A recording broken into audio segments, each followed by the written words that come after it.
บายอีกก่อนมันเป็นสมมุติอยู่ได้สตินี่ครับมันเป็นเรื่องสมมุติขึ้นมานะ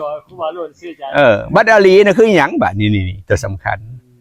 บัดนี้ขั้นอธิบายผัดว่ารู้ตัวทั่วพร้อมบ้างเหมือนบ่พิจารณาบ้างพิจารณาเห็นตัวเองพิจารณาตัวเองบ้างรู้ตัวพร้อมบ้าง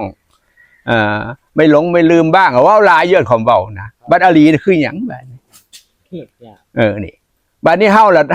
ก็งงคือกันเดี๋ยวตอนเฮาแต่ก่อนเฮาก็งงคือกันนะเฮาเฮ็ดบ่ยากเฮ็ดเป็นมาหลดเฮ็ดได้ก็ได้คันมันทันความคิดอารมณ์ได้ท่านกายใจตัวเองได้นะแม่นเบิดแล้ว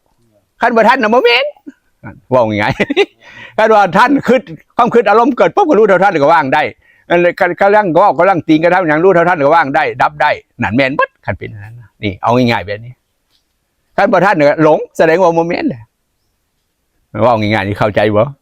ยังบอกเขาใจแล้วว่าสั้นๆนี่ยังงงอยู่คือว่าสติคือว่าสมมติก็ได้คือว่าสมมติก็ได้อ้าวทุกอย่างมันเรื่องสมมุติได้ทั้งโลกเนาะสมมุติทั้งวัดได้สมมุติขึ้นมาเพื่อสื่อสารกันบัดนี้ความเข้าใจเจ้านะอีกเรื่องนึงว่าเข้าใจเจ้าคันเข้าใจมันสิเป็นง่ายนะคันเข้าใจปุ๊บเจ้าสิเป็นง่ายเจ้าสิบ่ลองผิดลองถือนะคันบ่เข้าใจเจ้าสิไปลองผิดลองถือได้บ่นะคันเข้าใจปุ๊บมันเฮ็ดถือโลดนะคือถือเอาถือทำถือเป็นมรรคโลดนะสิเป็นมากโลด